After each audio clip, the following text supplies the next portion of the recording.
Good evening, ladies and gentlemen, and welcome back as we embark to the second half of Season 3 of the Junior Saloon Car Championship official eSeries. My name, of course, is Zach Sweeney, and unfortunately Jack Royal won't be alongside me in the commentary box this evening, so you've got the wondrous pleasure of just hearing my voice again for another week in a row, you poor people.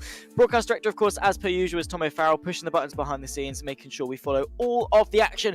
Mick Sutton is the man behind all as our series organizer, and our not so safe safety car driver of Jordan Taylor, who had a bit of an incident in practice, will be behind the wheel of the BMW once again this evening. Be interested to see if we're going to need him around Norfolk's own Snetterton. Unfortunately not with the mountainous terrain as seen in that Netflix documentary. It is the flat boringness of Snetterton. Of course, there you can see the calendar that we've taken to over the last few weeks. We started all the way back on the 5th of December at Brands Indy, before heading to Donington Park, Castlecombe a week ago at Croft after the Christmas break. Here today at Snetterton to start the second half of the season, before we head to Wales for Anglesey, Alton Park in Chester, and then of course we round off the season back at Brands Indy on the 30th of January. Really looking forward to seeing how the second half of the season progresses, because it's looking very good indeed, both in the championship standing and also for some pretty big prizes as well, it must be said. There you can see, of course, first place gets themselves free entry into the JSCC scholarship to be held next month at Pembrey to potentially win themselves a free 2025 race seat. Second place, though, of course, can't forget the runners up. They get themselves some SimMagic P500 pedals, which definitely will be a fantastic upgrade to no matter whose sim rig it is. Great bit of kit. And then third place, they get themselves a fantastic experience, 2 tickets to the British Touring Car Championship at a circuit of their choice for the entirety of the weekend. As per usual, those that show up every week get themselves a PASR cap, and each week ourselves in the commentary box, you guys at home, vote on the driver of the round to get themselves some Freem UK sim gloves as well too.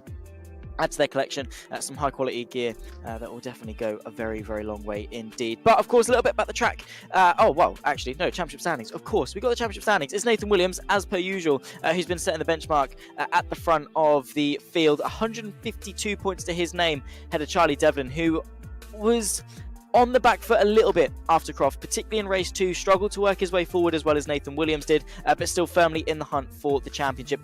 Elliot Dalton-Ayres, considering he joins late in this championship, to be up in third place on drop scores is fantastic. Albert Henriksen Bell is there in fourth, just 8 points behind that, with Gabriel Norse 2 points back on that. So the fight for the top 3 is incredibly intense to see who picks themselves up some prizes. William Johnston, very much impressed last week at Croft, and will continue to do so, I'm sure, for the rest of the season there in 6th. Alexander Oppenheim taking his first win all the way back at Brands Hatch Indy, spectacularly in race 2, is 7th, ahead of Will Clark, Levine Kishore, and Sam Chilton, the top 10 in the standings.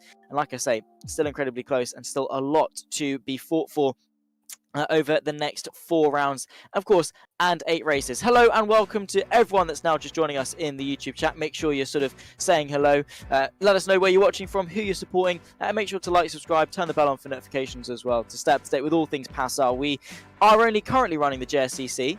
We've just rounded off the Pro Sim Rig PASR Super Tourer 2024 Sim Series, or whatever the season was called. That's just been rounded up. Fantastic championship that was. Of course, the results are provisional. We'll get them to you for next week. But it's looking pretty good for Nathan Williams, let's put it that way, who could well be looking pretty sweet to be a 2-time champion in 2025 before the first month had even concluded. Anyway, into qualifying here at Snetterton. Of course, Norfolk's own, about 40 minutes down the road from me. And what a circuit it is. Of course, one of my favourites to drive, and no, I'm not just saying that because I'm a little bit biased. I genuinely do really like the way that Snetterton drives. Obviously, turn 1, very fast. The second corner keeps it flowing, you know, with that heavy-ish braking zone that you can definitely open up a move. Obviously then into Palmer's, keeping that momentum, especially in sort of front-wheel drive cars where the car naturally is going to want to push on quite a bit. Agostini through Hamilton, Oggies, again, trying to just keep that momentum up, stay as close to the car in front as possible before you then get on to the Bentley Straight, the longest straight, of course, in the UK. Brundle and Nelson provide their own challenges, and rear locking like that from Rossi Costello, our newcomer to the grid this evening. Probably not the way you want to go about things, as cool as it looked, with the tire smoke being kicked up through the bomb hole. And then, of course, Coram and Murray is 2 absolutely fantastic corners, not only to watch as a spectator, watching cars dance their way around Coram into Murray's, but they also pose their own challenges. You're turning and braking, trying to carry as much speed through Coram as you can, while still not completely screwing yourself over for Murray's. So it provides its own challenge to Snetterton, and in these Saxos, a fairly wide track, so hopefully we should have some pretty good racing on our hands over the 2 20-minute races, of course, that we have come to know and love. Of course, the reverse grid for race number 2 as well. Provisionally, though, of course, in qualifying, it is the man himself of Nathan Williams who is on top form. 2:24.835, so a very, very long lap here at Snetterton for these Saxos. Means that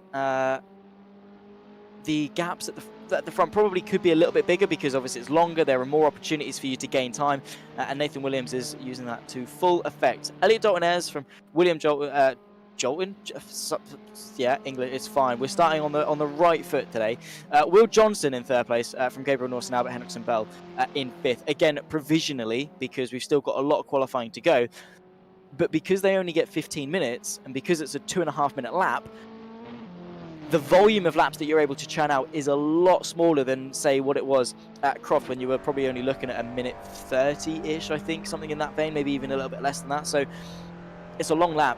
So the quality of laps that you need definitely needs to outweigh the quantity. You need to be on it from pretty much lap 1, because if you mess up a lap, it's a long way back round before you can get yourself back onto a flying lap once again. So you just have to be hitting the ground running from the get-go. Nathan Williams heading into turn number 2 at this hairpin. Again, winding that opposite lock on, scrubbing the front, scrubbing all 4 wheels really when you're sliding like that. And it's not going to be doing himself too many favours in terms of his momentum. But again, it's a long lap. You can make the time back up through the rest of it. Albert Henriksen Bell, by the way, did put in a second time good enough for second place as things stand on the front row next to Nathan Williams, who again just is the benchmark, right? I mean, week in, week out, he is one of the fastest drivers, if fastest driver, and that attributes to why he's able to deliver so much success. Countless race victories so far this season, and also just being, I mean, he's been the non-top scorer once, and that was at Donington Park, and he scored 43 points, which was good enough for, I think that was second top scorer of everyone. That is the level that Nathan Williams is. His drop score was the second highest place of that specific round.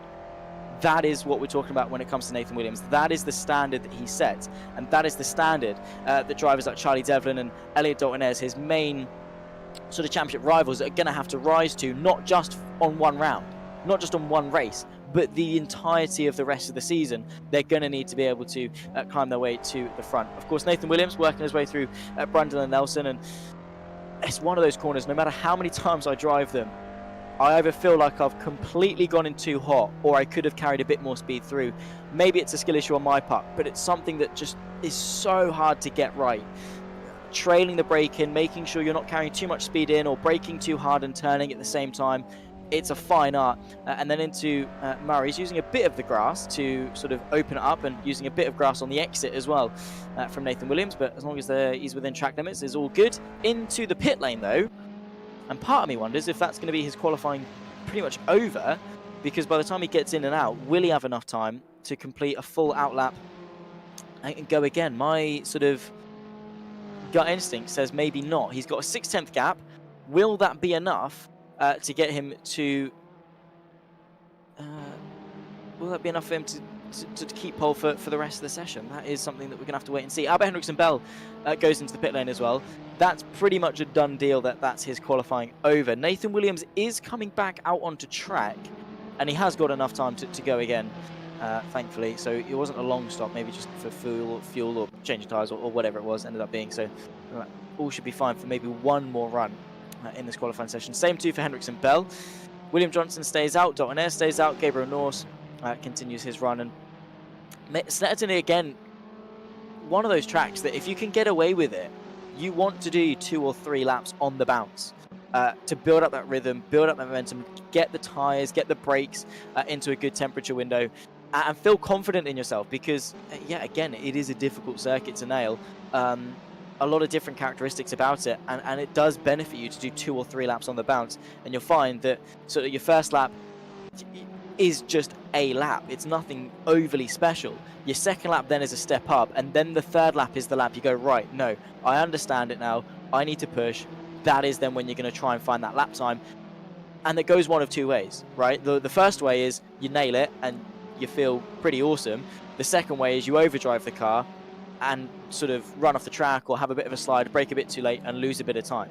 So your second and third lap is then when you're really starting to sort of set that benchmark. Or your second lap is where you set a solid benchmark. Your third lap is then when you can afford to push a little bit more, especially in a qualifying session like this one, where you're not going to get many laps. So you need to make the most of them, and that second and third lap, the most important of the bunch. Rossi Costello, let's see how he gets on for his first full round here at Perfect Acceleration Sim Racing. Of course, joined last week when we were at Croft, and his first race is today at Snetterton. Let's see how he gets on, because the last debutant of Elliot Daltonez very much did set a very high bar in terms of the quality of driver, and he's gone on to now be currently 3rd in the championship. So can Rossi Costello get anywhere near that sort of standard? I mean, even just to finish inside the top 10 in a field this strong of young drivers of this caliber would be good going. Looks pretty good for Brundle Nelson to me, by my standards. They're carrying quite a lot of speed in, so they're using the curb as well, which for me, I wouldn't dare do, because I would probably find myself sideways, to say the least. Got some support coming in from the YouTube chat. Obviously, Zach Turner cheering on Rossi Costello. Obviously, we've got some Ellis fans in the YouTube chat as well, which is fantastic to see. And of course, yeah, the Autosport show happening this weekend. We've got Nicky Taylor is over there. He's got his Clear Cup GB car on display. He's doing some things at the NEC in Birmingham. And apparently Mick Sutton is over there as well, which is good to see for PASR. So yeah, fantastic event. Anyone that is able to go, definitely do go. I'm not going this year. But maybe next year we'll see. Rossi Costello, anyway, he's just shy of 7 seconds off the pace, which is fine because it's, you know, his first proper lap in the series, and he's against some really good guys. It's not a case of being the best now; it's whether or not he can close the gap and that progress. Right now, he's what, 3.5 seconds off Jake Warden. That's then his benchmark, right? Okay, Elliot Daltonez came in and was pretty good straight off the bounce, but Rossi Costello, maybe some less experience, less practice in the Saxo, whatever it is, he now sees that as his benchmark. If he can finish ahead of people in the race, that's great. But if he's able to then maybe put in some decent laps as the races go on, close that gap, maybe get it down to 3 seconds after race 1, 2.5 after race 2, and learn, that again is progress, and in of itself is success. All the way through. Just been told, by the way, by Tom O'Farrell that Mick is over there at the Autosport show with TCR UK and Civic Cup. So we've got 2 sims over there, and the fastest lap in each car on each day wins a family entry ticket to the first TCR UK round at Donington Park this year, which is a pretty nice prize. So if you are over there and you're watching on, you're thinking, oh, sounds pretty cool actually, do give it a go, because obviously here at PASR, you know, we don't half-heart it, let's put it that way. We have some absolute quality sims. Had a go at them when I was first at an MSV event. It was Donington when I first properly met Mick in person. And the quality of the sims was just absolutely fantastic. I think I took, it was the M330 around Donington and the Bentley Speed 8. And oh my goodness me, was I taken away by the just quality of the cars, and also, again, the quality of the sims, the immersion that you get, load cell pedals, all the whole shebang. Really good stuff. Charlie Devlin, by the way, right at the end of qualifying goes up to 2nd, still over half a second off Nathan Williams, who hopefully we'll grab a chat with in a moment. But yeah, 0.6 of a second at pole, which all just gets beaten by Gabriel Norse actually right at the end of it. So we got 3 drivers on a 25.0. Yeah, Gabriel Norse a 25.0, Charlie Devlin 25.0, Albert Hendrickson Bell a 25.1, William Johnson a 25.2. So 2nd, 3rd and 4th and 5th all actually pretty close. Nathan Williams, on the other hand, in a league of his own, nearly 6/10 quicker than the next quickest driver on the front row. Now, it's not going to be completely plain sailing, because obviously the start, unpredictability, that sort of thing. He is now in the commentary box with us, so we'll ask him himself. Nathan, pretty good pole lap. What did you have for breakfast to put it on pole by 6/10 of a second? I don't think I had breakfast today, to be fair, but it's just practice. You're just good, is the way I'm hearing it. Obviously, after some pretty big success in the PASR Pro Simrig Super Touring 2024 Sim Series, you must be feeling quite confident. Obviously, both championships going hand in hand, kind of with equal success. Does that sort of, the success of that translate into a bit of this? Are you feeling good about yourself and that confidence helping the drive? Yeah, I think definitely confidence coming off obviously quite a good success in the other series has helped, because obviously you sort of confirmed to yourself that definitely you know how to drive in a championship situation, and it's not just about one-off results. So yeah, they've been absolutely smashing it. Now the game plan: 6/10 of a second, well, 5.5 of a second on pole. God forbid half a tenth, whatever. Still really, really good. Front row start, Snetterton. You've got the pace. How are you going to make sure that you do what you do best, which is get a good start and go? Well, I had a similar gap to this last season, but my internet disconnected before I even started the race, so hopefully that doesn't happen. And then it's just sort of getting a good launch, because you're flat out for so long at Snetterton. Avoid any of the chaos at turn 2, and then from there just hopefully use the pace and just hopefully drive off into the distance. And then race 2, obviously, should race 1 go to plan and you finish at the front, you're then going to be starting at the back. We've got obviously new drivers joining us for today, obviously a lot of familiar faces. How are you then potentially going to tackle the reverse grid race, fighting your way through? You're dealing with the traffic. Can you overtake at Snetterton? Is it possible? Is it easy? Obviously, compared to Croft, it must be a walk in the park, right? Yeah, obviously this track, it's quite easy to overtake. There's normally a bit more lap 1 chaos, so hopefully if you can avoid that, it works in your favour. If you get caught up in it, it might damage your race a bit more, but it'll just be trying to avoid that. Go for the overtakes at the right time, because there are quite a lot of overtaking opportunities. The car's quite unstable for a lot of the corners, so trying to avoid going for them, because I've done a bit in practice, and you try and go up the inside of somebody and you've just find yourself just spinning around so easily. So go make the correct decisions when you're overtaking, hopefully work your way to the front. And we've seen actually quite a lot of people sort of get some rear locking into a lot of the heavy braking zones here at Snet. Is that something the Saxo is quite prone to, a little bit of snapping at the back on the braking? Sort of. It normally depends on downshift, but it's quite bad here at Snetterton for some reason. And you can't really drive around it because you can change setup to avoid it, but then you're losing so much for the other corners because you're locking your fronts through all them. So just to be really careful and just really trust the car to carry the correct amount of speed, but not too much, because then it's so easy to lock the rear and just loop the car. Awesome. So yeah, don't do that, basically, is what I'm hearing from Nathan Williams. Try not to get the car sideways. Best of luck, obviously. Thank you for coming in and having a chat with us. Best of luck for race 1, and well, best of luck for race 2 as well. I'm sure we'll speak to you in between, but if not, well, best of luck. Thank you. Awesome stuff. Nathan Williams, of course, championship leader coming into this round, and our pole sitter by, well, just shy of 0.6 of a second going into race number 1. We have got a couple of minutes before we go to the first race of the evening, so I'm going to step away for a couple of moments while we have a word from our sponsor.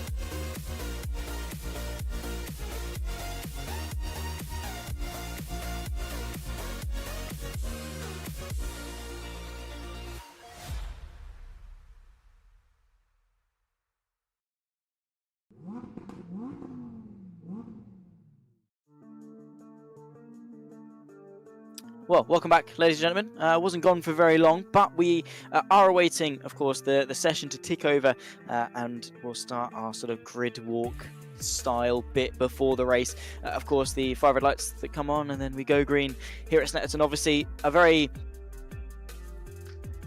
top form Nathan Williams, to say the least. I mean, he's confident coming into this round off the back of his success in the Super Touring Championship. Yet to be confirmed champion, but it's looking pretty good for Nathan Williams.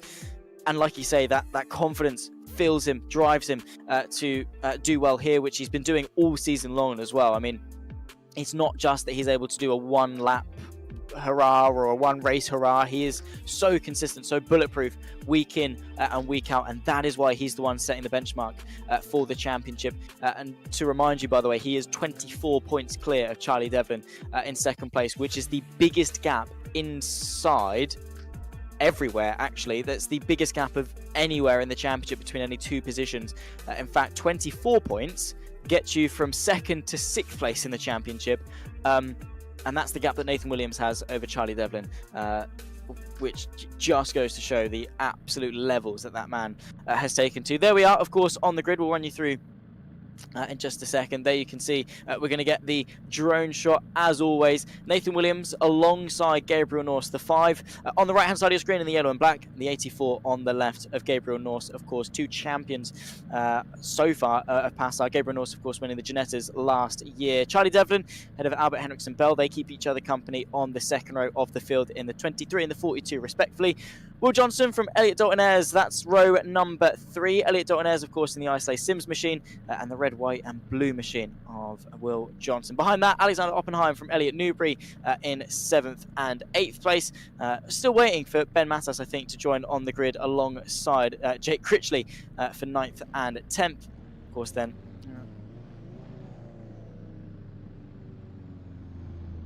32, Jake Critchley. Oh, Jake Critchley's there. And then Mattas, the number 9, and he's there behind. So I don't know where the empty grid slot has gone, but alas, we'll figure that out later. The 45 of Sam Chilton is there. Apologies for the confusion, everyone. Maybe it's just me being a bit dim. The 24, of course, of Jacob Ellis, alongside the number 3 of Jake Wardle. Then it's going to be Rossi Costello alongside Jordan Taylor. Of course, the BMW will not be starting this race. Like I said earlier, based on practice, probably be safer if he didn't. But he'll be sat station should anything go wrong. I can see a Saxo in the pit lane. That's Tom O'Farrell. So who knows as to who that empty grid slot belongs to, but it's fine. We've got 42 seconds until we go to the lights. Of course, it'll be Nathan Williams on the ideal line in terms of his starting grid, so he should get a little bit more of a punchy start.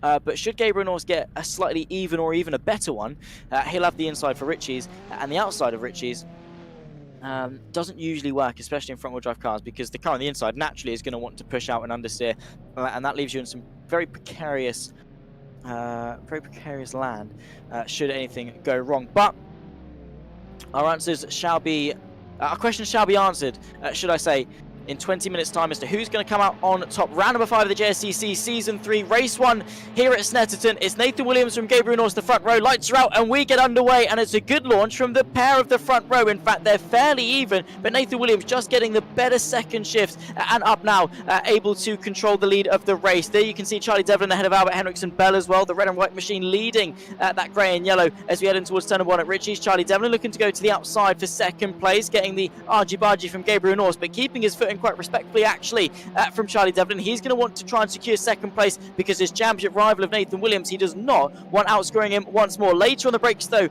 is Gabriel Norse. He's able to keep second place, so stuck on the outside there is Charlie Devlin. Some moves in the background as well as Alex Oppenheim moves his way through on Elliot Dalton Ayres, rubbing and racing between the pair of them as Charlie Devlin gets the run as a huge off in the background there. Who's that gone off? That might well have been Jacob Ellis, I think it was. So he's gone spearing off into the barrier and out of this race on the initial opening lap. Now towards Agostini as we emerge out of Palmer's. Nathan Williams still able to control the race lead, getting the squeeze though all the way defensively. Charlie Devlin on Gabriel Norse, outside line of course as he tries to slam the anchors on, get the run. Has he got the switchback? He might well have. The slightly later apex. Who's got the momentum as we run away towards Hamilton? I think it's going to go the way of Charlie Devlin. He's got the slightly better line, but it's not going to stop Gabriel Norse from at least giving it a go.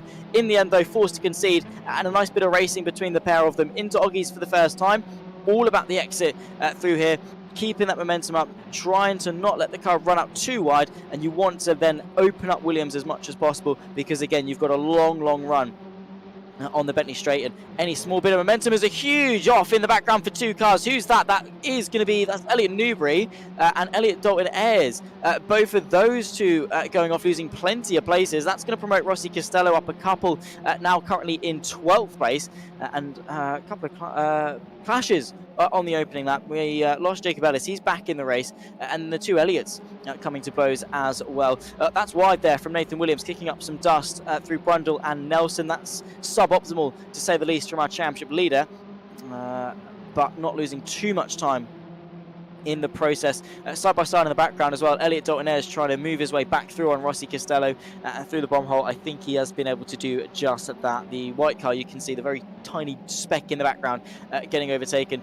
Into Murray's for the first time, and once again wide from Nathan Williams. That can't be doing much good for his track limits pings by running off like that. He's got to be careful of those because a penalty is the last thing that young man wants if he wants to, of course, do the double here at Snetterton. Lap 1 though, in the books, and it's Nathan Williams that leads Charlie Devlin by about a second from Gabriel Norse, William Johnson, Albert Henriksen Bell and Alex Oppenheim, the top 6. Sam Chilton then from Ben Mattas, and this is that trio fight that we've got. Mattas versus Jake Wardle for P8, P9 and P10. Jake Critchley involved. Of course, the green and black machine, that's Jake Wardle. He's now under pressure, tried to put offense into motion, but now unfortunately has to go defensive into the Wilson hairpin. There's the send, actually. Wardle turning defense straight back into offense and up the inside of Ben Mattas, the number 3 through on the number 9 and up into 8th place. That has put Mattas on some pretty treacherous ground as Jake Critchley tries to find his way through. Dalton Ayres as well wants to get himself involved there in 11th place. But alas, no way through, at least for now. Also getting quite close, William Johnson versus Gabriel Norse. So Norse, of course, who did put in a fantastic qualifying lap on the front row, seems to be dropping back. William Johnson goes through into 3rd place. Gabriel Norse then has to sit back and allow that to happen, whilst also trying to keep Albert Henriksen Bell at bay in 5th place. Alex Oppenheim not a million miles away either.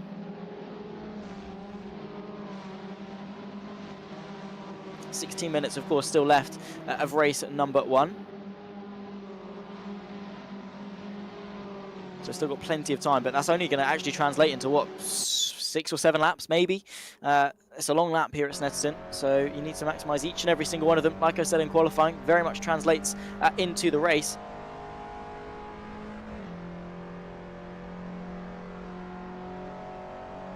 And, of course, no slipstream in effect for these Saxos. Getting a couple of corrections though from Henriksen Bell, and a lot of understeer on the exit at the Brundle Nelson chicane, but able to just about keep it under wraps through the bum hole. I assume they're probably flat out through there. There's no reason to lift or anything like that. Use the camber, use the sort of the dip, you know, the hole, obviously, to help rotate the car. Side by side though, Rossi Costello being overtaken by Elliot Newbury, but still there. Of course, doing his fans in the YouTube chat quite proud. And again, it's all about progress, setting a benchmark for Rossi Costello here this evening, and then trying to build upon that as the rounds go on towards the end of the season. Dust being kicked up, a couple of places in front. That might well have been Elliot Dalton Ayres being the one that ran a little bit wide off the exit of Murray's that final corner. Another lap in the books then, and Nathan Williams is the man to be setting the benchmark. His best lap then a 24.845, which is 4/10 of a second quicker than Charlie Devlin that last time by. Turn of 1, and well, that was commitment from Ben Mattas, running a little bit wide. I thought he'd taken way too much speed based on the speed differential between himself and Dalton Ayres, but alas, no harm, no foul. Bit of a lock-up though, running a little bit wide. That is going to open up the inside for Elliot Dalton Ayres, and just goes to show it, a circuit like Snetterton and a car like the Saxo, you cannot afford to be making small mistakes like that, because they cost you 10ths of a second. You got away with it on that particular occasion, but just goes to show the intention there of Dalton Ayres, that he will not shy away from a battle should the opportunity arise. The gap just about open, he's going to force it open. Ben Mattas was reluctant to give any space there, but Dalton Ayres fills the gap, then gives the squeeze back to try and get the racing line into Agostini, and was able to, well, I was going to say facilitate the move quite easily, but a slight bit of contact. Ben Mattas just wanted to remind him that he was there. No harm in the end, and Elliot Dalton Ayres is back through into 9th place. Still a long race to go though. 13.5 minutes just over left of race number 1. And up next on Dotwinaire's list is going to be Jake Wardle for 8th place, and then sort of the gaps get a little bit sort of spread out. It's then 2.7 to Chilton and another 2.7 up to Alex Oppenheim. But should he be able to close, you know, that 5.4 second gap, well, it's going to be 6.4 second gap because he's got a second to Wardle, plus overtaking them. He's got a good couple of cars lined up for him, ready all the way up to sort of the podium. Obviously, that's a tough ask, but I think if any driver on this grid other than Nathan Williams can do it, it probably is going to be Dotwinaire's to be able to close that gap. But of course, we'll have to wait and see. A lot has already happened in the opening 7 minutes of this race, let alone the remaining 13. As we're only about to complete lap number 3 of the lap count that we've got. Again, just reiterating how long of a lap Snetterton is here in Norfolk. Although the best thing about it being so flat is that you don't really miss much. You stand on that massive hill there in the middle, and you can pretty much see the entire track, which is the best thing about it. You sit sort of on the bank, you can see the Wilson hairpin, Palmer, all the way down to Agostini, Hamilton, Oggies, most of the straight. You do get a little bit blindsided by Brundle and Nelson, but apart from that, you know, you then turn around, you can see the start-finish straight sorted around Snetterton. So Norfolk has its virtues. We're going to take what we can get because, again, we don't have many. Dotwinaire's, though, on the back of Jake Wardle, that's the fight for 8th place. He has been able to close that gap. And now the blue and black machine on the back of the black and green machine heads. That, of course, like I say, Jake Wardle in the number 3. Just shy of 12 minutes left to go. And there's a spin for Rossi Costello. Similar place to where we saw him have a little bit of a mishap in qualifying. I think that might be similar to what we were talking about with Nathan after qualifying, with the rear locking, maybe a bit of engine braking, brake bias, whatever the issue was. Just on the brake a bit too hard. Rear end decided it didn't want to cooperate, and around he went. And oh my goodness me, around goes, was that Ben Matas having a spin? I think it was indeed. He drops down to 12th place. Perfect pirouette, and was able to then point the car back in the right direction again, quite surprisingly. I don't know if there was contact or whatever it was for Ben Matas, but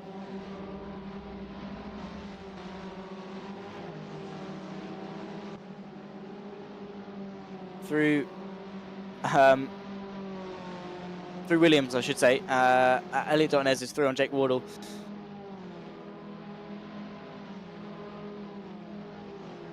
And now on the straight, that should be a pretty easy affair for Elliot Dotwinaire's to solidify 8th place. I don't really think that Wardle is going to have much of an attack back through. 3.1 seconds then to Sam Chilton. And then a further 3.3 to Alex Oppenheim. So again, the gaps have continued to spread as the race goes on. We've still got 10.5 minutes left to go of this race.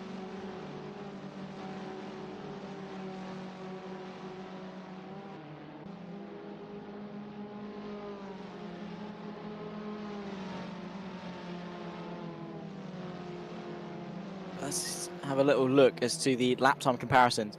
So Sam Chilton, last lap, did a 2:26.3. That was pretty much matched by Dotwinaire's, a 26.3 going his way, and they're pretty much matched in terms of best laps as well. They were both their previous laps. So it is going to be difficult actually for Dotwinaire's to close. That previous lap though, a 27.4 for Chilton, 26.2 for Dotwinaire's, who just went and set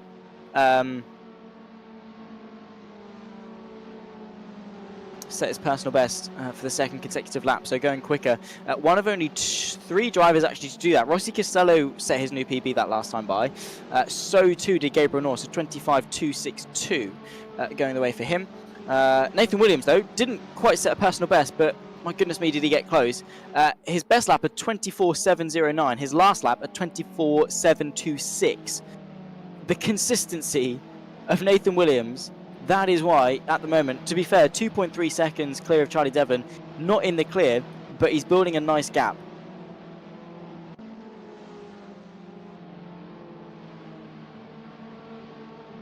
Which is healthy, with still half the race to go. I mean, props to Charlie Devlin, considering the differential in qualifying, to only be a 10.5 off Nathan Williams' best lap time of the race. Pretty mightily impressive. And maybe that's going to then follow him through into race number 2, where we could see a bit more of a shake-up with the fight at the front. Closest battle, though, is Gabriel Norse versus Albert Henriksen Bell, albeit not really much of a battle at the moment, as the 42 about 0.8 of a second behind the 84. Which, coincidentally, actually, yeah, no, double. Gabriel Norse's number is double that of Albert Henriksen Bell, 84 to 42. Don't know why that's relevant, but it's there. Gabriel Norse, though, unfortunately, has doubled his position. He's gone from 2nd place on the grid to now 4th place in the race, which is slightly suboptimal. Got a decent start, but unfortunately, I think the initial get-go, Charlie Devlin, of course, pulled to his outside through Ritchie's.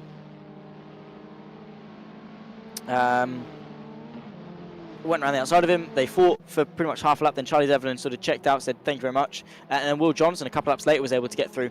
We have solved, I say Tom O'Farrell has solved the identity of the missing driver on the grid, being Will Clark, who did 4 laps, and then unfortunately his brake pedal snapped during the qualifying session, and understandably couldn't take further part in the weekend because kind of need a brake pedal, funnily enough. Elliot Newbury, currently 11th. This is the battle with Jake Critchley for 10th. We have also got Elliot Dalton-Ayres closing the gap to Samuel Chilton for 7th place. So, good couple of battles to digest for the final 7 minutes of race number 1. Good little exit from Elliot Newbury in the 11th place. But alas, not enough through Palmer at the very least to find a way through. But if he's able to keep it tight like that, because Jake Critchley did get a little bit wide on the initial turn-in. How much that's hampered his momentum, I'm not sure. But we'll have a wait and see if Elliot Newbury is going to be late enough on the brakes towards Agostini. I think this occasion, no. There's no reason to risk it, really. I mean, the difference between 10th and 11th is literally a point gained. But say you get protested by the stewards, you can very quickly get that taken off you, plus then some. But a good look there. He's going to have a run into Hamilton.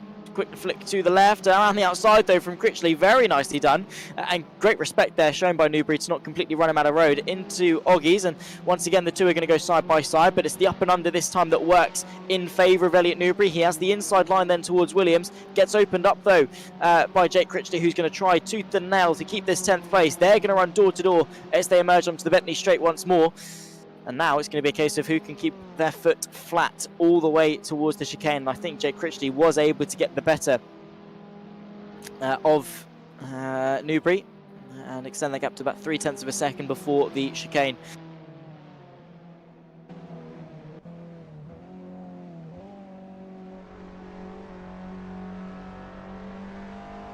But a nice battle nonetheless.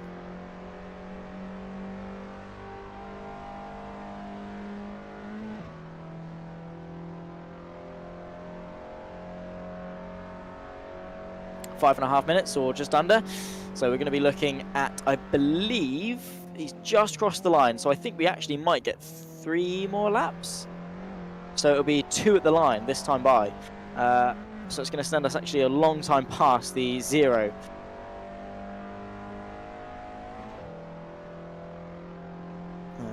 Long past. I think they're going to cross it with what they're doing 2:24s, or Nathan's doing 2:24s. He crossed with about 5:11 to go. That's going to be pretty much bang on, what, 4 minutes 50 something, 4 minutes 58. So he's going to cross the line with 13 seconds to go and then complete the entirety of the last lap, which is 2.5 minutes, as is the way here at Snetterton. Oh, that's very wide from Jake Critchley. Big old lock up at the front, and Elliot Newbury just takes the race line and says, cheers for the free position, mate. Back inside the top 10 for the 11.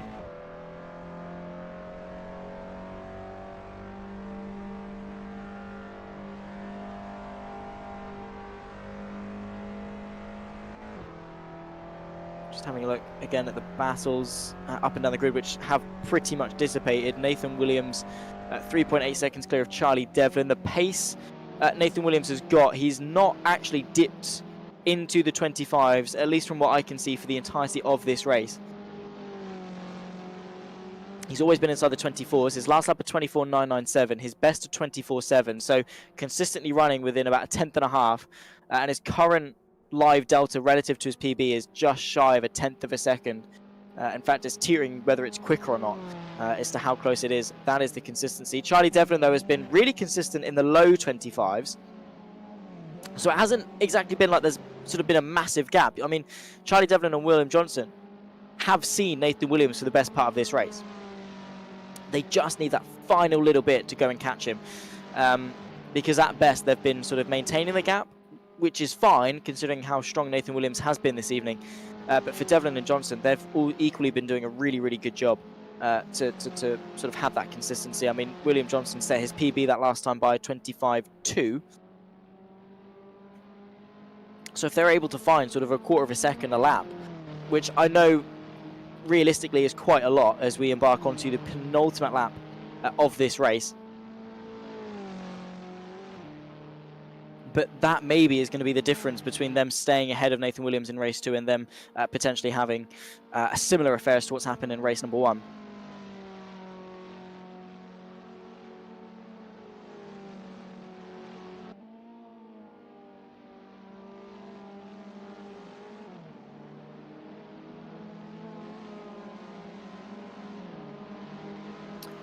Let us know, by the way, ladies and gentlemen, in the YouTube chat, who you think your contender for driver of the round is going to be. Because at the minute, I mean, Nathan Williams is smashing it at the front. He's not yet won it this season. Of course, he's won everything else and also won the same prize in the PASR Pro Sim Rig Super Touring Championship. So he's probably got a lot of gloves at this rate, I'm sure, for Nathan Williams. But who else has impressed you out there at home?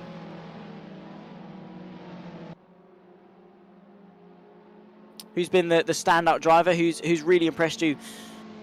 Not even this week, just generally for the entire season. Who stood out for you as maybe a newcomer, as someone we should be maybe one to watch? Who's made the most progress as well from the start of the season to where we are now, just beginning the second half of it? Because I could argue there's been quite a good few contenders. Who's been the biggest surprise at the front?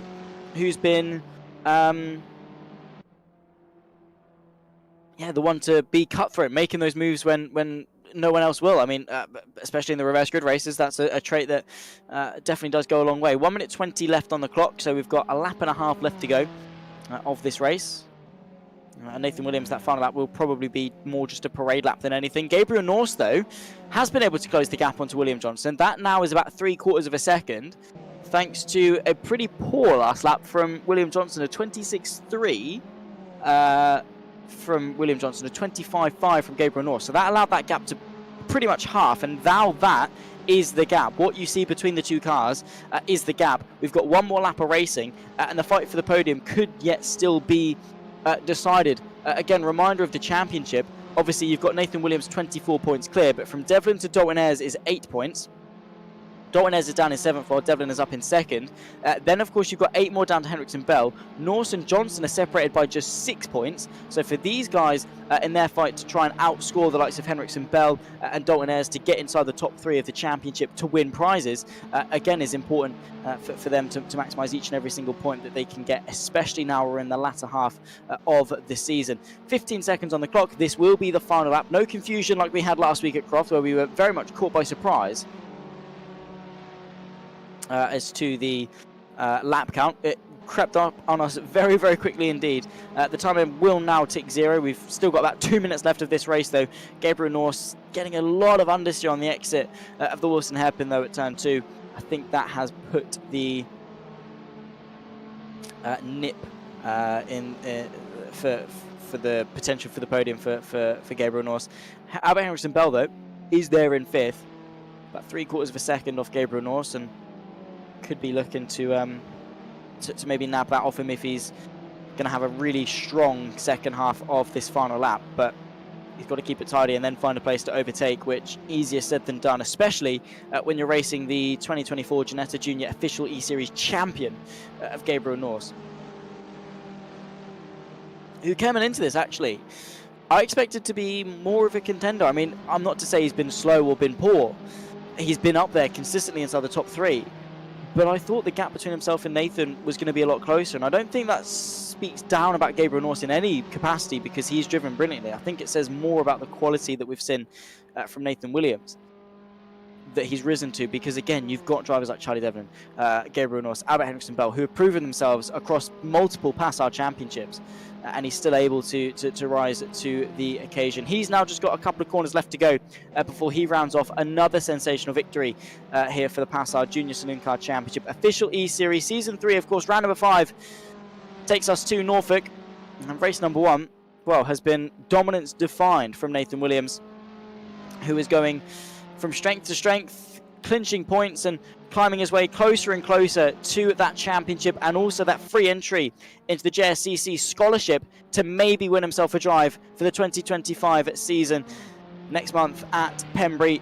But for race number 1, and to kickstart the second half of Season 3, Nathan Williams is on top form here at Snetterton. He takes the checkered flag first, and is our winner ahead of Charlie Devlin, who will cross the line some 4.5 seconds later from Will Johnson, who will complete the podium. We'll have a chat with them in a few moments' time. Gabriel Norris from Albert Henriksen Bell is the top 5, from Alex Oppenheim.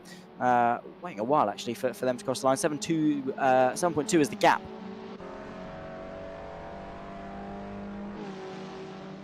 Dotwanez was able to climb back into 7th place as well, so in the end did manage to get ahead of Samuel Chilton. Jake Critchley, unfortunately, just outside the top 10 and 11th from Ben Matas, and Rossi Costello, who joined us, of course, for this round, but will be looking to make some progress bit by bit, find the lap time, and ease his way into it. We have got our podium sitters with us in the commentary box, so we'll start for 3rd place. We'll start with William Johnson.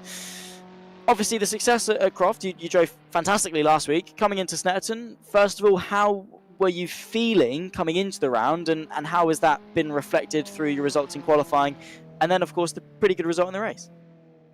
Yeah, I was feeling pretty good. Practice, I was like 3rd, and then quali 5th. Kept it consistent. Overtook Gabriel Norris, and yeah, ended up 3rd. Yeah, not bad going at all. What do you think is separating you and from maybe getting after Charlie Devlin for race 2? I mean, is it something that you've recognised? Do you need to be a bit more aggressive into certain corners, maybe brake a little bit later? How can you sort of unlock a bit more pace to maybe go forwards in race 2? I think he is quicker is better on the brakes than me, but he's just overall quicker, to be honest. He does make mistakes though. Is that something that you're going to use to capitalise then, your consistency into race 2? Yeah, I'll probably try that. I'll be 1 place ahead of him as well. So exactly. So are you going to be aggressive for the start of race 2, make some places, or are you going to have a bit of a tentative start, let everything unfold? What's the approach? I'll probably be aggressive at the start, then chill out a bit. Get a punchy start and then ride the wave to the end. Well, congratulations on P3, and best luck for race 2. Yep, cheers. Will Johnson P3 at the end of race number 1. We'll work our way up the podium then. Charlie Devlin in 2nd place. Not bad going in terms of, obviously, lap times. Got the position from Gabriel on lap 1. A pretty nice bit of racing, actually, between the two of you. And then after that, just sort of in no man's land for the majority of the race. Quite consistent and fairly good pace considering the gap to Nathan in qualifying. What was the expectation coming into this round, and do you think you've delivered on your expectation? Really, my expectation was to obviously come out and win. That's obviously my goal. I need it for the championship, really. I was overall 2nd in practice. I was pretty fast. Qualifying, I made a few mistakes. In the race, I made a few mistakes. So I really think Will has really upped his game as well since the start of the season. So I think he's going to be one to watch later in this half of the season. Yeah, exactly, and it's looking very, very close in the championship. He came into this round 6th, and not a million points off you. I think it's 16 points. Actually, no, sorry, I correct myself. 24 points between yourself and Johnson, and that's from 2nd to 6th. Just how close sort of that championship is.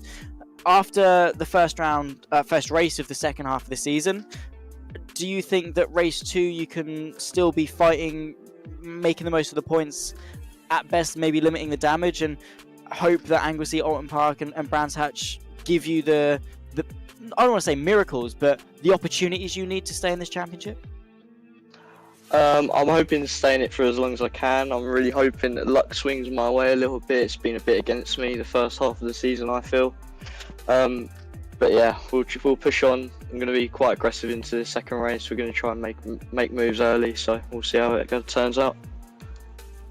Awesome stuff. Well, we'll let you go. Best of luck for race 2, and we might see you back in 20 minutes time. Thank you.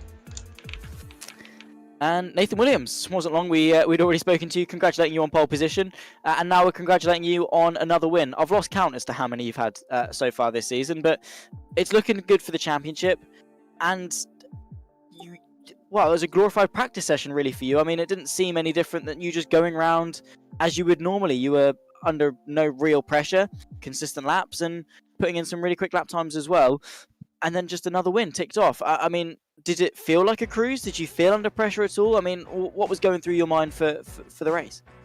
Yeah, so I had a very good start myself. Obviously, got off the line, managed to get past clear Gabriel and get a bit of a gap. But I think Charlie was really good on the opening lap, managed to get past Gabriel as well, and was only about 7th behind me. I was a bit worried then because he was quite on the pace. He was only about 10th off me the first lap. But then I felt I was just a bit more consistent, able to just pull out a gap, and then after I had about a 3-second gap with half the race left, is sort of still trying to push because I wanted to try and improve on the fastest lap to just guarantee it, but also try not to lose the car or make any big mistakes. Yes, which you didn't do, thankfully. Obviously, game plan for race 2 then, aggressive, get to the front, and just, again, do what you did in race 1? Yeah, if that's the goal, it's to just hopefully get my way through the pack. I'm obviously at the back, but I had quite a good start, so it's trying to use that, try and just see what's happening on the opening lap, try and get as many positions, and then just pick my way through the field and hopefully get to the front ahead of Charlie. Yeah, your main championship rival, that's the only person realistically you need to worry about too much. Well, we'll let you go. Best of luck, and hopefully you give us some good action to watch as you climb your way through the field. Thank you. Nathan Williams then, race 1 winner and championship leader, coming in to Snetterton for the second half of the season. We've got about a minute until we go green, and of course just waiting for the drivers to line themselves up on the grid. There you can see them. Rossi Costello then will start on pole position for his second ever race here at Perfect Acceleration Sim Racing, thrown straight into the deep end. And we'll be alongside Ben Matas for the front row. Jake Critchley from Samuel Chilton for row 2. Elliot Newbury ahead of Jake Wardle is the third row of the grid. And I think we actually have got every single person here. No empty grid slots this time as we work our way down the field. There you can see Jake Wardle in 6th in that green and black machine. Behind that then comes Elliot Dalton-Ayres and Alex Oppenheim for row number 4. Albert Henriksen-Bell from Gabriel Norse is row 5 for the top 10. Will Johnson, Charlie Devlin, Nathan Williams are top finishers of race 1, and then the two DNFs, or the DNF I should say, of Jacob Ellis in 14th is there in the final place, alongside obviously John Taylor and Tom Farrow, who won't be taken to the start, understandably so. 20 minutes back on the clock though, race number 2, the reverse grid here at Snetterton. Rossi Costello on pole position ahead of Ben Matas. Lights are on. Lights are off and we go racing, and the launch there from second place was really strong from Ben Matas to immediately get the jump on Rossi Costello as we work our way towards turn number 1.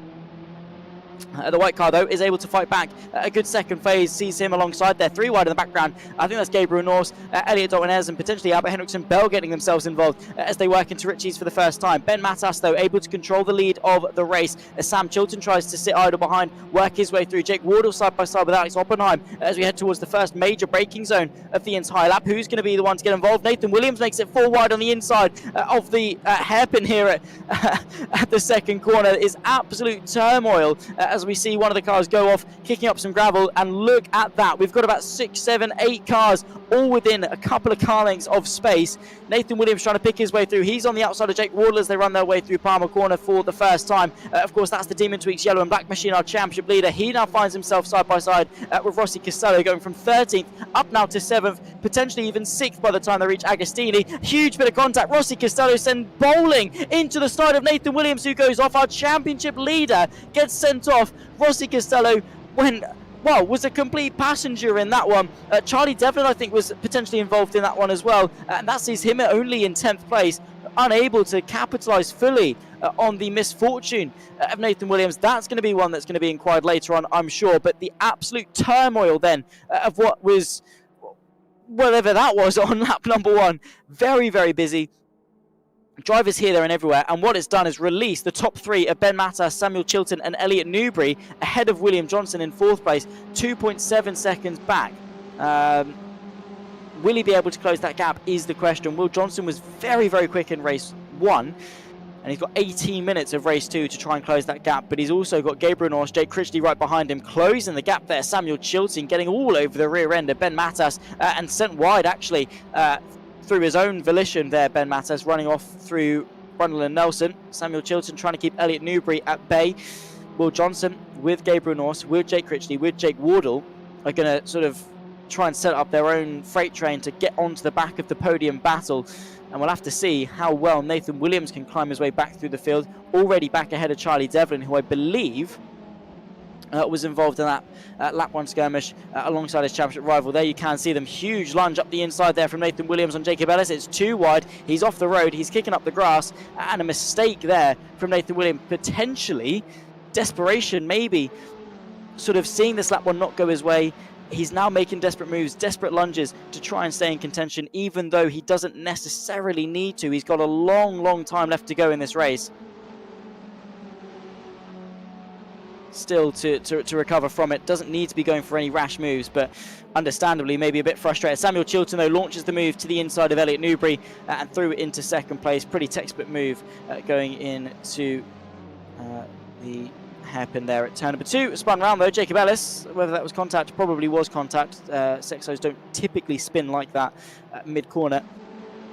That gets him sent round, losing the places to Devlin and Oppenheim respectfully.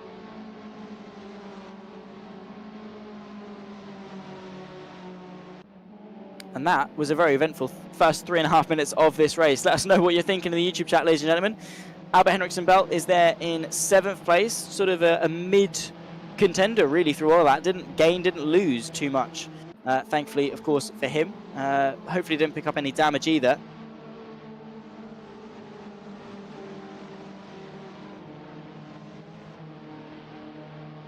He looks to go to the inside of Oggies, but not really much that you can do there on Jake Critchley. Elliot Newbury back through on Sam Chilton, by the way. That's that fight I think we see door to door through Williams and up now towards the Brundle Nelson chicane. Are they still side by side? They're separated by less than 1/10 of a second.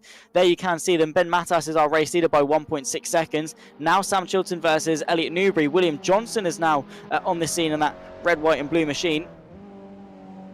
In the looking very daunting in the rearview mirror of Elliot Newbury. Sam Chilton goes it all sorts of wrong through Brundle and Nelson. Ran too deep for Brundle and that set him on the wrong path for Nelson, and that is going to allow Will Johnson to go for 2 cars in the span of 2 corners. Gets the up and under, of course, on Sam Chilton, then sees the gap through the bomb hole on Elliot Newbury, who immediately fires back through Coram. They're going to run side by side through the longest corner on the circuit. I think in the end Will Johnson's going to be able to firm it and keep his footing around the outside. Very nicely done for William Johnson, who now maybe has his best chance at a race victory. Let's see if he's able to get after Ben Matas. The gap is 2 seconds. Let's see what the lap time is. 2:26.8 for Ben Matas, 25.6 for William Johnson, considering he had to do some overtakes that lap as well. It's looking worrying for Ben Matas in the number 9, but never ever say never.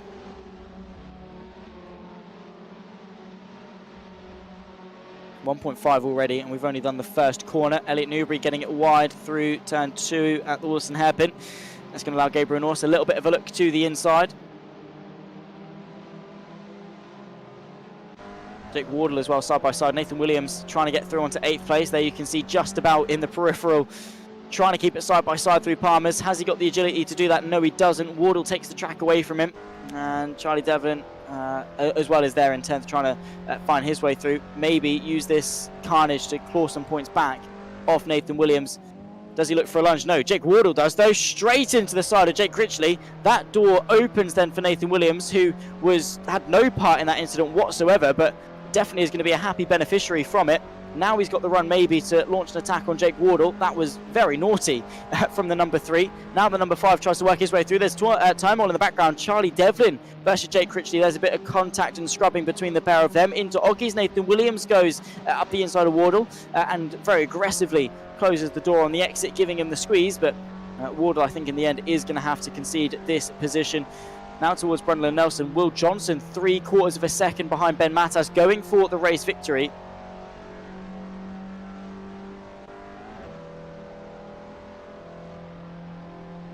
"13 minutes 10 seconds left on the clock. Devlin now has a car in between himself and Williams, and that's the last thing he wants.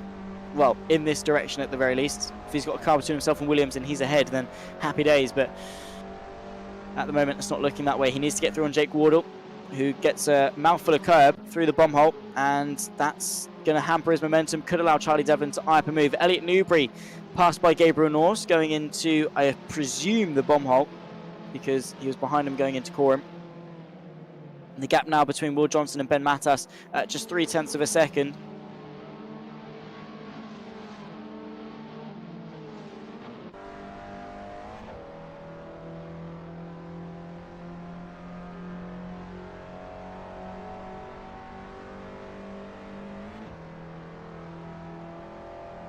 As we approach the half distance mark, 0.4 of a second separate the top two at the front. And this could be a really, really strong result for the pair of them. Ben Matas, of course, doesn't often have an opportunity to finish on the podium. Right now, he's leading the race. Will Johnson as well. Oh my goodness me, Charlie Devlin with the lunge of the century to the inside of the Wilson hairpin. Just about able to kind of keep it within the track limits. But considering he was in a different postcode back, he sent that move from Norwich, trying to get up the inside there into turn number 2. Was sawn coming by Jake Wardle, who didn't turn in or anything, but maybe just braking way too early or not hard enough. Fight for the lead as well as William Johnson looks to the outside of Agostini, trying to send Ben Matas in deep, get the rotation, maybe get the drive to have a look towards Hamilton.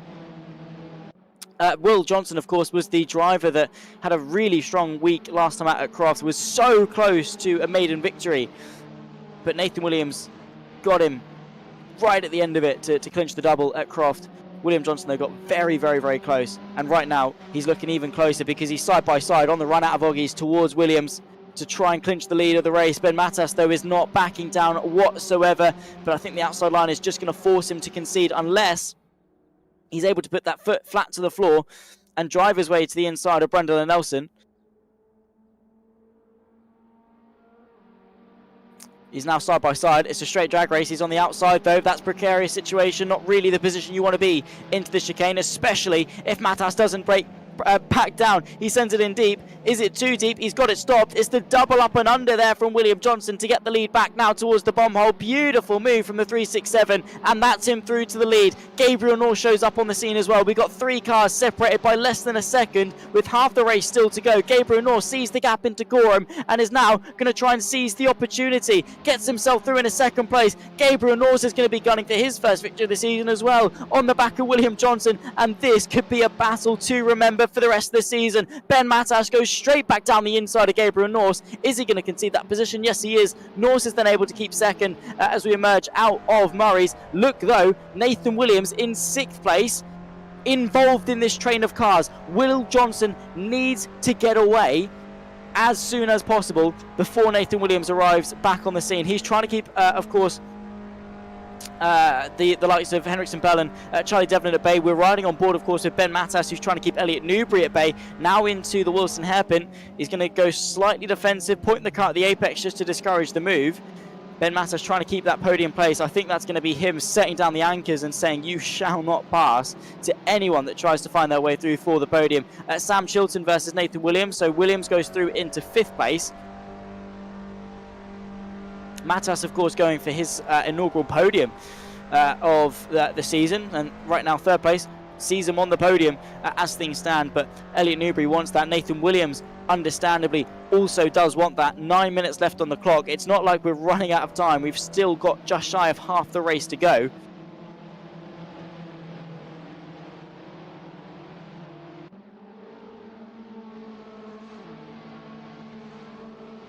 And what a race this is turning into be.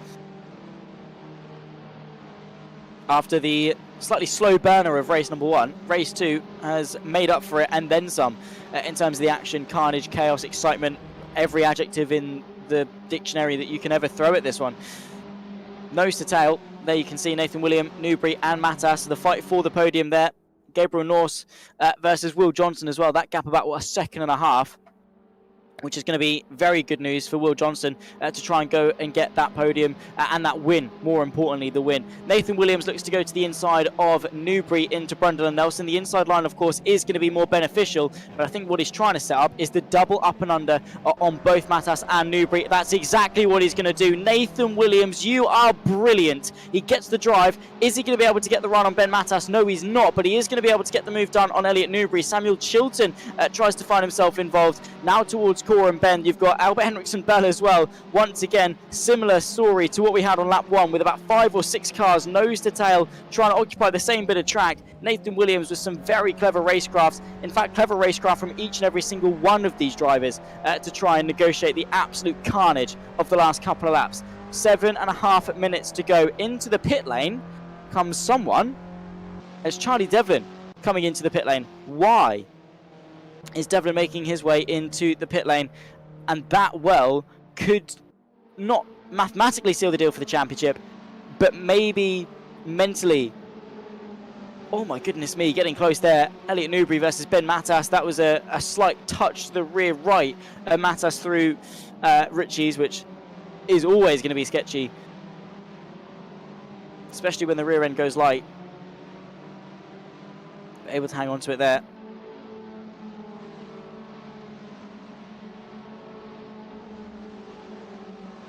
There you can see Newbury practically pushing Matas through. Both of them have been done then by Nathan Williams, who promotes himself onto the podium. The question remains, does Williams have enough time to catch and go and catch both Norse and Johnson? What is his pace looking like? Best lap time 25.2, but he hasn't really had a lap in clean air. Side by side Matas versus Elliot Newbury. Looking to the inside, looking to the outside. Elliot Newbury opts for the outside for Oggies. Does he get the up and under? That seems to be the most popular choice. He does indeed. Gets the drive, pulls himself alongside Ben Matas and tries to promote himself into 4th place, into Williams. He's on the compromised line, which could actually be beneficial for Sam Chilton, who now gets up on the inside, now the outside, as they hurdle their way down the Bentley straight towards Brundle and Nelson. Samuel Chilton then has been a huge beneficiary of Elliot Newbury going up the inside. He goes through into 5th place. Albert Henriksen Bell now makes it 3 wide with Ben Matas sandwiched in the middle of the 2 cars. Samuel Chilton gets ahead comfortably, but there's contact and all 3 of them sent spearing off into the grass. Somehow Albert Henriksen Bell was just able to keep it under wraps, but there's further contact with Jake Wardle as he emerges his way through the chicane. Oh my word! That should have been a lot bigger than it was. I think Samuel Chilton was able to continue on. What happened to Ben Matas? He's down in 11th, so he's gone from leading the race to 11th place in the span of 3 laps. Albert Henriksen Bell then side by side with Elliot Dalton-Ayres, who's going to completely go around the outside of him through Coram, but maybe a shaken Albert Henriksen Bell 3 wide into that chicane, and he's off again. Albert Henriksen Bell sliding his way, skating his way to the exit of Murray's. And that's always going to happen. 3 wide into Brundle and Nelson. I mean, in fairness, it wasn't even 3 wide. Samuel Chilton was ahead.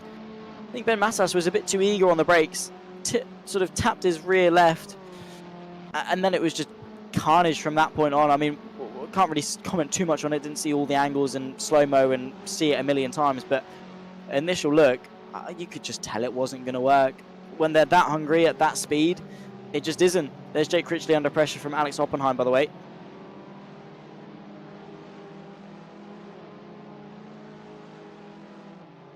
And it seems that Devlin has just got himself a little bit of bad luck in terms of the pit lane entry, giving it a penalty, a whole palaver, and a really unfortunate thing for Devlin. Trust us, it wasn't a conscious choice to go into the pit lane. 4 minutes left to go, and there's a look from Oppenheim to the inside of Jake Critchley. That's for 8th place, and the RX car goes through. What's the gap at the front? 1.5 between Williams and Norse, 1.5 further from Norse to Johnson. So Williams has got 3 seconds and 2 cars between himself and doing the double for the 2nd round in a row. William Johnson wants to go and get that maiden victory. But can he? Fastest laps 25-0 for Williams, 25-4 for Norse and Johnson, respectively. Half a tenth in favour, of course, of Johnson with a 3.8 as opposed to an 8.8 in the same tenth of a second. So he's able to extend the gap ever so slightly to Gabriel Norse, and needs to hope that Norse sort of puts the anchor down and defends like a lion against Nathan Williams, just to increase the chances that he's able to hang on for a little bit longer. I mean, we're closing into 3 minutes, so it will be the penultimate time at this lap. Or sorry, the lap that they're now going on to, I should say. In fact, actually, yeah, no, it will be. Sorry. Yes. The lap they're now going on to will be the penultimate lap of the race. They'll get one more after this, and that will be round number 5 of the JSCC official eSeries. Season number 3.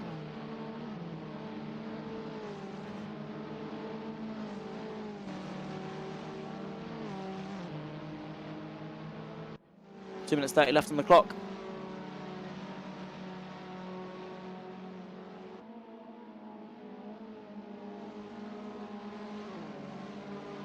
There's our race leader of Will Johnson. 1.4 seconds back is Gabriel Norse. 1.2 seconds back is Nathan Williams. I'm not confident time allows him to win this race.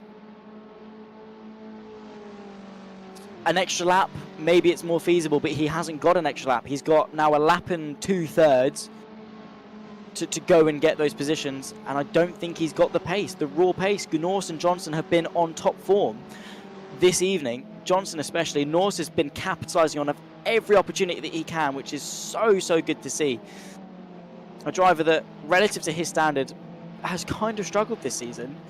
I say that he's still inside the top 5 of the championship and firmly in contention. Again, speaking to how good of a driver Gabriel Norse is, but nice to see that he's back fighting, capitalising, and getting onto those podium places. But with a minute and a half left, 1.1 seconds is the gap from Williams to Norse. Williams needs to hope for a mistake. I think that's the case. I mean, he's done really well considering, obviously, being taken out on the first lap, going into Agostini, fighting back since then. To even be within the conversation of a race win is sensational. But in this circumstance, in this moment, I don't think he's got enough to win, considering the form that both Norse and Johnson are on. And we've only got a lap and a few corners left to go. Jake Wardle in 6th place, now trying to chase down Sam Chilton for 5th.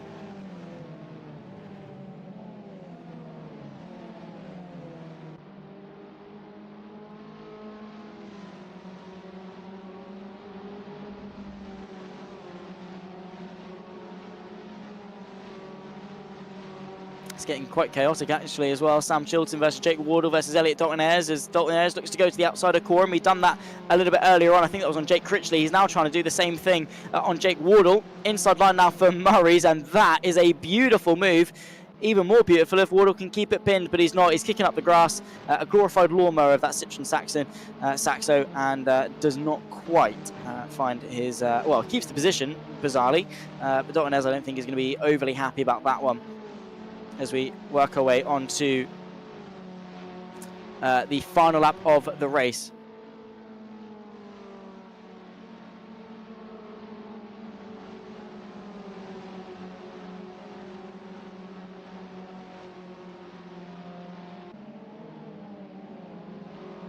Time tick 0.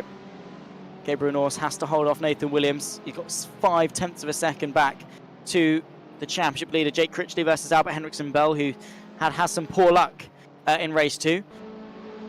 Just wrong place, wrong time, really. And that's him in 9th place now. Probably the best that he's going to be able to get this evening.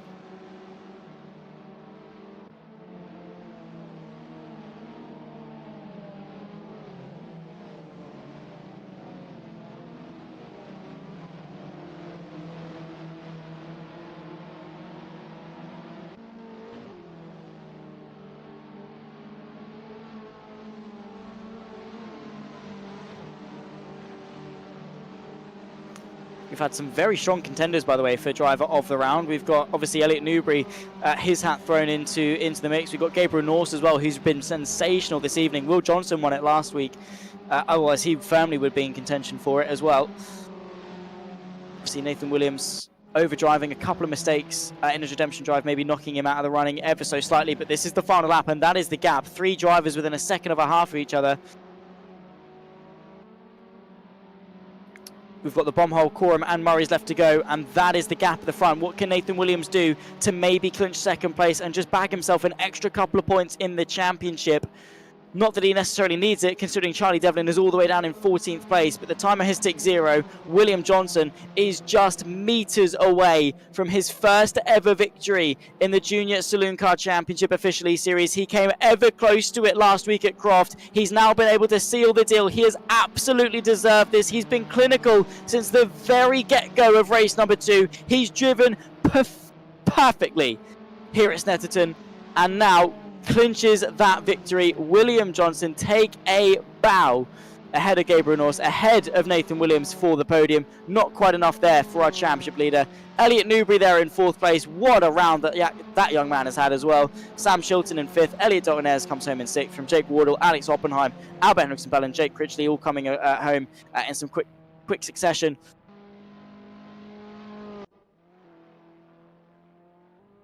And we're going to have a word with our top 4, in fact, this evening. We'll start, of course, with the podium sitters, and then we'll go to our driver of the round, which I can confirm, of course, is going to be Elliot Newbury. But once we've got Nathan Williams in the chat, which we do, Nathan, well, first of all, lap 1 happened. Talk us through that.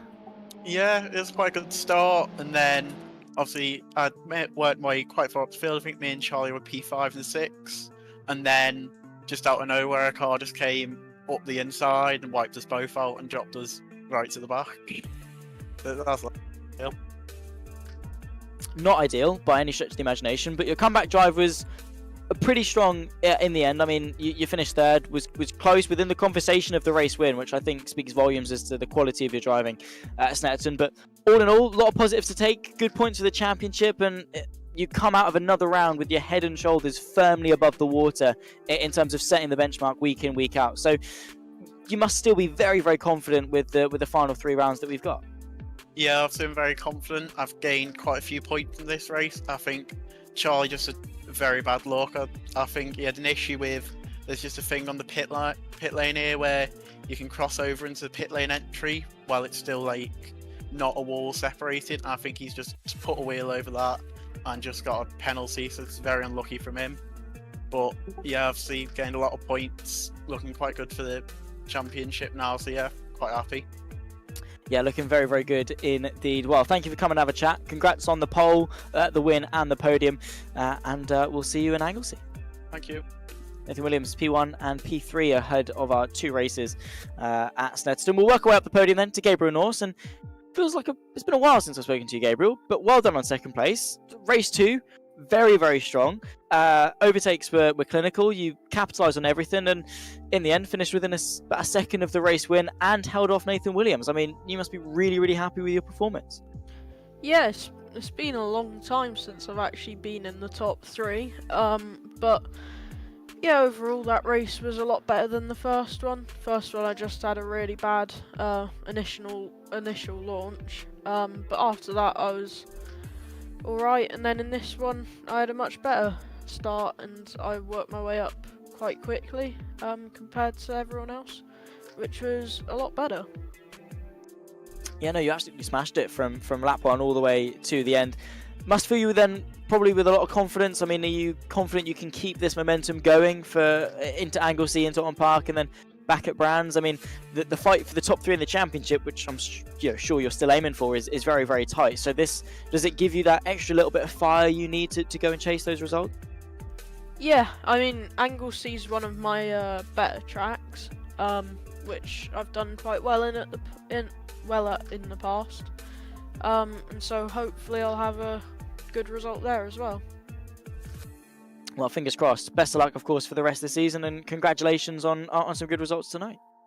Yep, thank you. Gabriel Norse, 2nd place for race number 2, and now finally the top step of the podium. Will Johnson, you were so close at Croft, and you've now been able to deliver it. You've got redemption here at Snetterton. You must be thrilled to finally get that win, because it's been a long time coming. Yeah, the 1st place and the 3rd place in the previous one.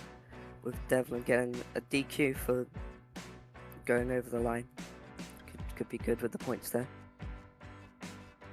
Yeah, definitely. I mean, that fight for the top 3 in the championship. I mean, at the start of the season, was that your aim? Were you expecting to be in the fight, or were you going to use this as a bit of a learning season? I mean, right now, this situation, how are you feeling, and sort of what's the goal from here? Where do you plan to go? At the start of the season, I was expecting to maybe get a top 10, having this being my first competition thing. But then, top 3 looking possible now. Going pretty well. Yeah, pretty well to say the least, Will Johnson. Obviously, like I've said to the others, Anglesey, Alton Park and Brands Hatch to round us off for the season. I mean, we've already been to Brands so far. You did that was your drop score actually thus far this season. So are you looking forward to going back for the final round, or were you a bit unlucky? I mean, where are these points going to come that you need to get inside the top 3? I probably have to get the points next round, because I don't think I'm very good on Brands Hatch. Always like a second off. So. Well, I'm sure you'll be absolutely fine. Anglesey is always going to be a good track, and I'm sure you'll smash it. Alton Park as well. Again, I'm sure you'll be excellent at. I mean, Snetterton of the calendar, that's the longest one that we go to, and you very much delivered under pressure. So congratulations, Will Johnson, and we'll see you back in a week's time for Anglesey. Yep, thank you. And finally, we go to our driver of the round, which we have elected to be Elliot Newbury after just some really consistent, strong results this evening. I mean, race 1 was a bit of a slow burner, but still you were able to be consistent, bagging points, bagging places where you needed to. And then race 2, I should say, carnage, chaos, a bit of everything, and you managed to finish P4. I mean, congratulations, first of all, on driver of the round, and second of all, how has your round gone? I mean, you must be pretty pleased with the results. First of all, thank you very much for voting me for driver of the day. Yeah, race 1 was a bit of a shamble with contact, but managed to keep my nose clean for the rest of it, get P9, and race 2 just again kept my nose clean and got P4, which I'm really happy about, which I think is my highest result as well. Yeah, well, exactly that. Exactly why you're deserving of the driver of the round. I mean, obviously, you get yourself some free UK sim gloves, which I'm sure you're going to be very grateful for, and at the very least, they'll look very, very nice. For the rest of the season, though, obviously, how are you going to plan to sort of go about it? I mean, are you feeling confident about the results? Are you looking to maybe chase for a podium? What's your end of season goal? What do you want to get by the time we go to Brands? Yeah, I would love a podium. That would be my main goal. Hopefully Brands, because that's I would say my strongest track. Not sure about Anglesey, but sure lots of practice will be ahead of me, and see how it goes. Definitely so. That's all you can do. Practice, practice, practice. Try and find that progress. Congratulations on driver of the round. Congratulations on your best result of the season thus far, and hopefully we'll see you on the podium in the coming rounds. But already with the driver of the round, it's been a very successful season, and well, best of luck, and we'll see you back in a week's time. Thank you very much. Awesome stuff. Elliot Newbury, our driver of the round for round number 5 of season 3 of the JSCC. Well, let's take a look as to the provisional standings then after round number 5. They're looking, I'm sure, very much favourable to Nathan Williams. Indeed they are. That gap now stretched from 24 to 36 points ahead of Charlie Devlin. Elliot Dalton-Ayres closes the gap as well to just 11 points shy of Charlie Devlin. Norse firmly back into contention for 3rd place, just 2 points behind Dalton-Ayres, ahead of William Johnson in 5th. By just 2 points, by the way, after his victory. Albert Henriksen-Bell, Alex Oppenheim, and Will Clark, who unfortunately didn't take to the start of these rounds after a snap brake pedal in 8th. Sam Chilton from Jake Wardle. But again, just look at how close it is from sort of that fight for 2nd place.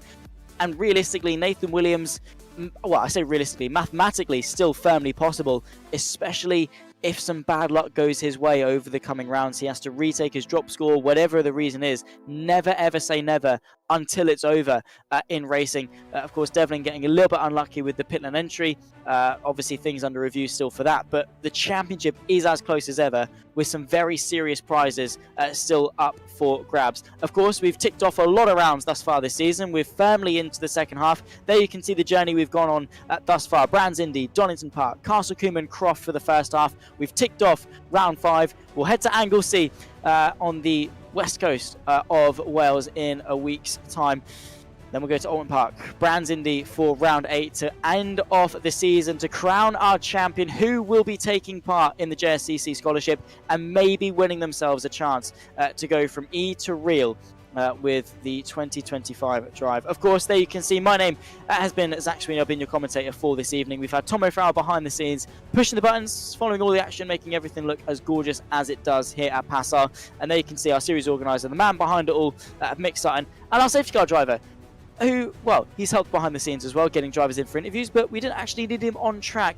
All the drivers, for the most part, were on their best behaviour, so another round ticked off with no safety car. Jordan Taylor, of course, we shout him out, doing a brilliant job, and actually did pretty nifty in the PASR Pro Sim Rig Super Touring 2024 Sim Series. I think he finished 4th place in the end, so he's not a bad driver by any stretch of the imagination. Ladies and gentlemen, thank you all for coming along for the ride. We hope you have enjoyed. If you have, obviously like the stream, subscribe to the YouTube channel. Make sure you're staying up to date with all things sim racing here at PASR, because 2025, similar to 2024, we're looking to take it to new heights and explore so many different things and some big opportunities as well. So keep yourself on the lookout, join the Discord, get yourself involved with as many championships and events as you see fit. And of course, thank you for all your contributions in YouTube chat. In a week's time though, we'll be back for round number 6 of the JSCC Official eSeries when we take to Anglesey. Till then, it's goodbye for now.